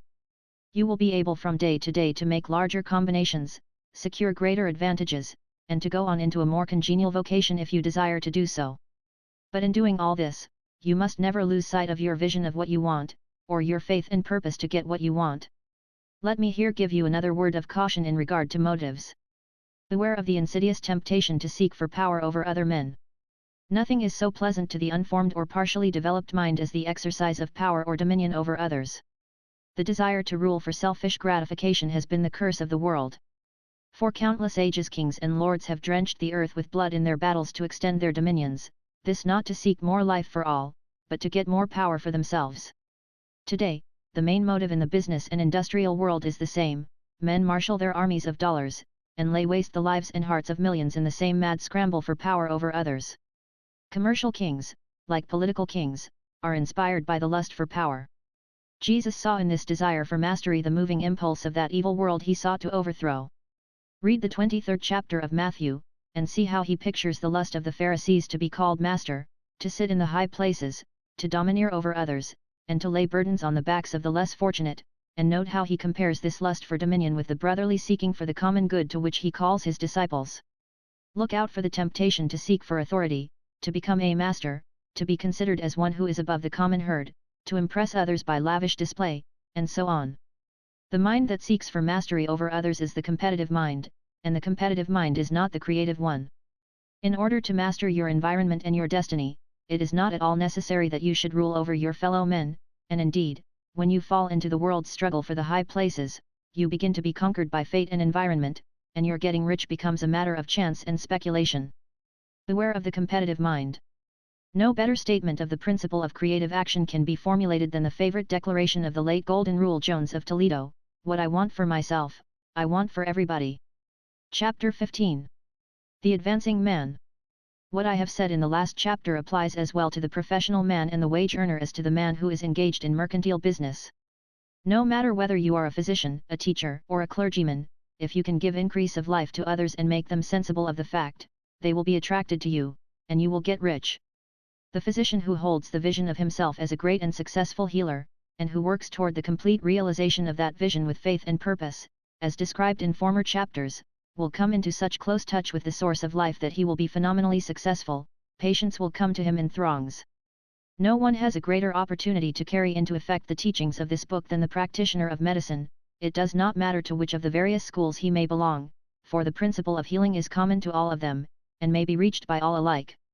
The advancing man in medicine, who holds to a clear mental image of himself as successful, and who obeys the laws of faith, purpose, and gratitude, will cure every curable case he undertakes, no matter what remedies he may use. In the field of religion, the world cries out for the clergyman who can teach his hearers the true science of abundant life. He who masters the details of the science of getting rich, together with the allied sciences of being well, of being great, and of winning love, and who teaches these details from the pulpit, will never lack for a congregation. This is the gospel that the world needs. It will give increase of life, and men will hear it gladly, and will give liberal support to the man who brings it to them. What is now needed is a demonstration of the science of life from the pulpit. We want preachers who can not only tell us how, but who in their own persons will show us how. We need the preacher who will himself be rich, healthy, great, and beloved, to teach us how to attain to these things, and when he comes he will find a numerous and loyal following. The same is true of the teacher who can inspire the children with the faith and purpose of the advancing life. He will never be out of a job. And any teacher who has this faith and purpose can give it to his pupils, he cannot help giving it to them if it is part of his own life and practice. What is true of the teacher, preacher, and physician is true of the lawyer, dentist, real estate man, insurance agent, of everybody. The combined mental and personal action I have described is infallible, it cannot fail. Every man and woman who follows these instructions steadily, perseveringly, and to the letter, will get rich. The law of the increase of life is as mathematically certain in its operation as the law of gravitation. Getting rich is an exact science. The wage earner will find this as true of his case as of any of the others mentioned. Do not feel that you have no chance to get rich because you are working where there is no visible opportunity for advancement, where wages are small and the cost of living high. Form your clear mental vision of what you want, and begin to act with faith and purpose. Do all the work you can do, every day, and do each piece of work in a perfectly successful manner. Put the power of success, and the purpose to get rich, into everything that you do. But do not do this merely with the idea of currying favor with your employer, in the hope that he, or those above you, will see your good work and advance you. It is not likely that they will do so. The man who is merely a good workman, filling his place to the very best of his ability, and satisfied with that, is valuable to his employer, and it is not to the employer's interest to promote him, he is worth more where he is. To secure advancement, something more is necessary than to be too large for your place. The man who is certain to advance is the one who is too big for his place, and who has a clear concept of what he wants to be, who knows that he can become what he wants to be, and who is determined to be what he wants to be.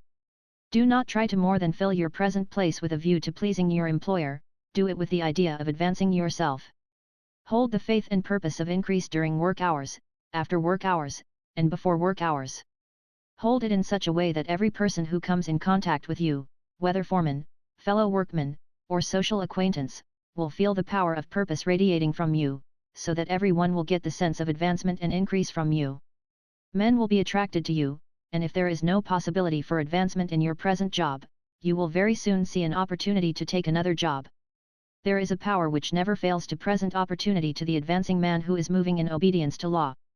God cannot help helping you. If you act in a certain way, he must do so in order to help himself. There is nothing in your circumstances or in the industrial situation that can keep you down.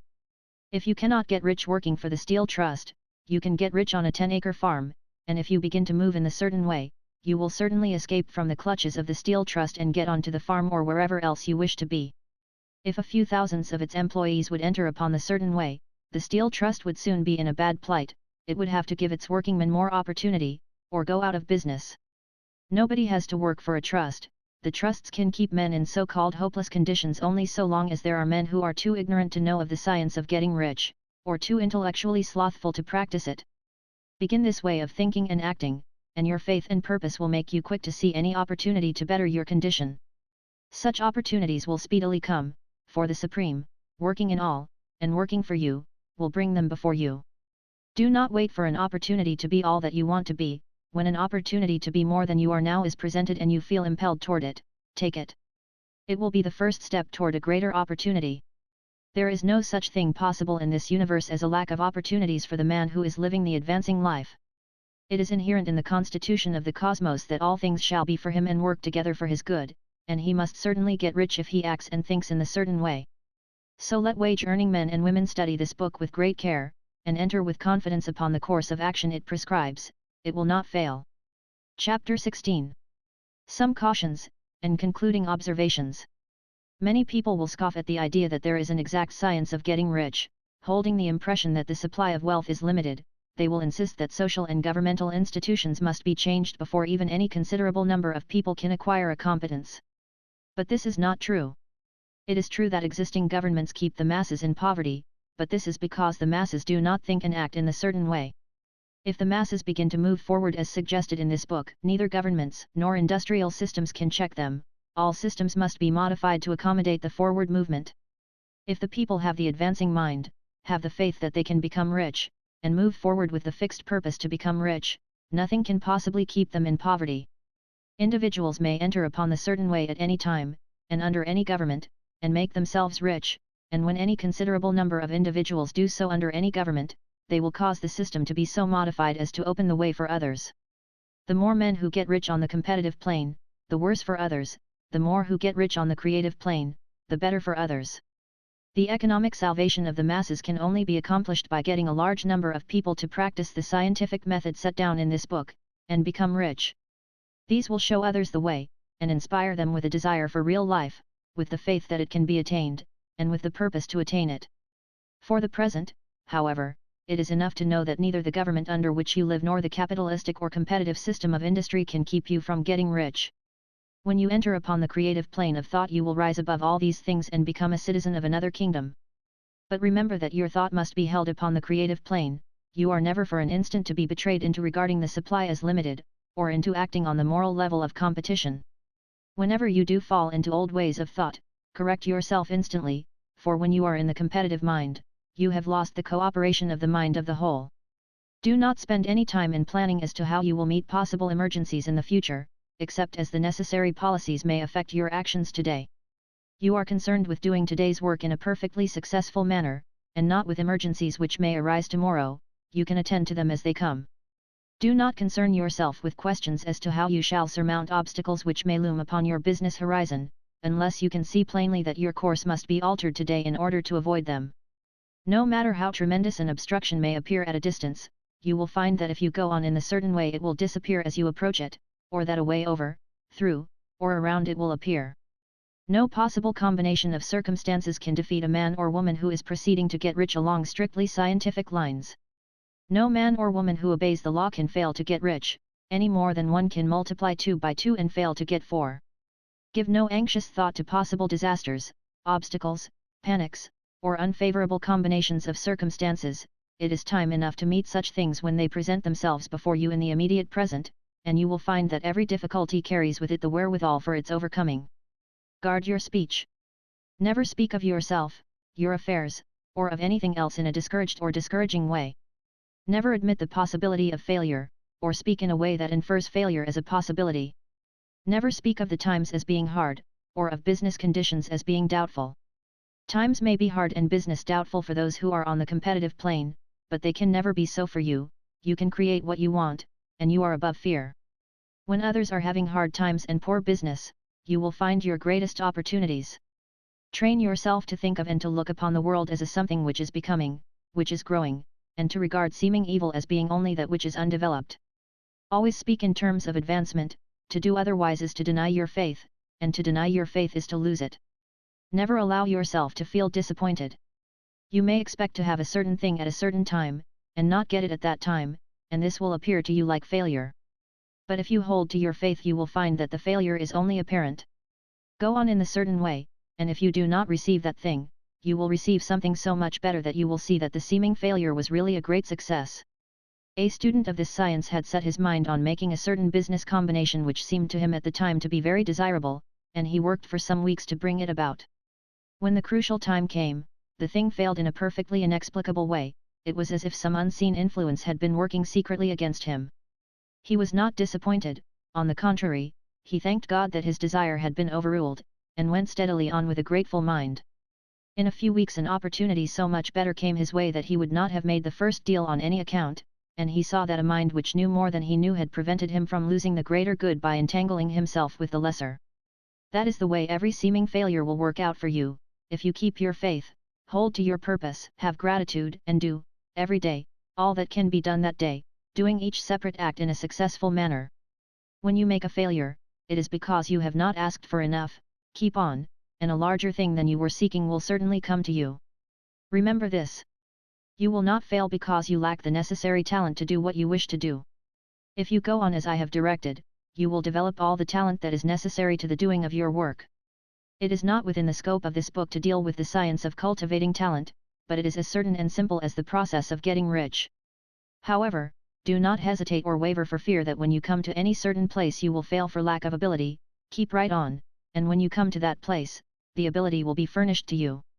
The same source of ability which enabled the untaught Lincoln to do the greatest work in government ever accomplished by a single man is open to you. You may draw upon all the mind there is for wisdom to use in meeting the responsibilities which are laid upon you. Go on in full faith. Study this book. Make it your constant companion until you have mastered all the ideas contained in it.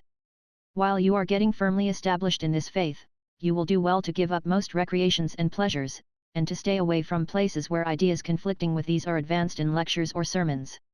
Do not read pessimistic or conflicting literature, or get into arguments upon the matter. Do very little reading, outside of the writers mentioned in the preface. Spend most of your leisure time in contemplating your vision, and in cultivating gratitude, and in reading this book.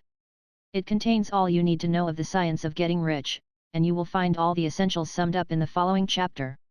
Chapter 17. Summary of the Science of Getting Rich. There is a thinking stuff from which all things are made, and which, in its original state, permeates, penetrates, and fills the interspaces of the universe. A thought in this substance produces the thing that is imaged by the thought. Man can form things in his thought, and by impressing his thought upon formless substance can cause the thing he thinks about to be created. In order to do this, man must pass from the competitive to the creative mind, otherwise he cannot be in harmony with the formless intelligence, which is always creative and never competitive in spirit. Man may come into full harmony with the formless substance by entertaining a lively and sincere gratitude for the blessings it bestows upon him. Gratitude unifies the mind of man with the intelligence of substance, so that man's thoughts are received by the formless. Man can remain upon the creative plane only by uniting himself with the formless intelligence through a deep and continuous feeling of gratitude. Man must form a clear and definite mental image of the things he wishes to have, to do, or to become, and he must hold this mental image in his thoughts, while being deeply grateful to the Supreme that all his desires are granted to him. The man who wishes to get rich must spend his leisure hours in contemplating his vision, and in earnest thanksgiving that the reality is being given to him. Too much stress cannot be laid on the importance of frequent contemplation of the mental image, coupled with unwavering faith and devout gratitude. This is the process by which the impression is given to the formless, and the creative forces set in motion. The creative energy works through the established channels of natural growth, and of the industrial and social order. All that is included in his mental image will surely be brought to the man who follows the instructions given above, and whose faith does not waver. What he wants will come to him through the ways of established trade and commerce. In order to receive his own when it shall come to him, man must be active, and this activity can only consist in more than filling his present place. He must keep in mind the purpose to get rich through the realization of his mental image. And he must do, every day, all that can be done that day, taking care to do each act in a successful manner. He must give to every man a use value in excess of the cash value he receives, so that each transaction makes for more life, and he must so hold the advancing thought that the impression of increase will be communicated to all with whom he comes in contact. The men and women who practice the foregoing instructions will certainly get rich, and the riches they receive will be in exact proportion to the definiteness of their vision, the fixity of their purpose, the steadiness of their faith, and the depth of their gratitude. Further aids toward getting rich right. The Nautilus is published monthly for the express purpose of making men and women who can do what they will to do. It abounds in practical ideas and in the bright inspiration that impels you to use the ideas. Use it as first aid. Wallace D. Wattles, who wrote this book, teaches constructive science in every number of the magazine. How to think so as to promote yourself is what you want to know. He teaches it. Elizabeth and William E. Town teach it, too. They are the editors and owners of the Nautilus, and their success is worth knowing about and learning from. And Thomas Dreyer, of the Sheldon School of Salesmanship, writes for Nautilus on business growing. So does Frank Andrews Fall, of the University of New York. And several others. These folks know how. Get in touch with success and successful people through Nautilus. Then there is our success department, where everybody is invited to say his say, and prizes are given for best letters. The Nautilus teaches and inspires health, wealth, and happiness in all departments of life. Don't miss Wallace D. Wattles' great new serial story, As a Grain of Mustard Seed, which will begin in an early number of the magazine. Send $1 for a year's subscription to the Nautilus, with a copy of Making the Man Who Can, and Marital Unrest, A New Remedy, both by Wallace D. Wattles. Or, send 10 cents for a 3-month trial and a copy of Marital Unrest. Do you want more books on how to succeed? Read Bruce McClelland's Prosperity Through Thought Force, price, $1, to which Els Wheeler Wilcox gave nearly a page of space in the New York Journal, and read How to Grow Success, by Elizabeth Town, 50c. And don't you want to read Wallace D. Wattles' New Science of Living and Healing, price, 50c? Address: Elizabeth Town, Department. T.S., Holyoke, Mass.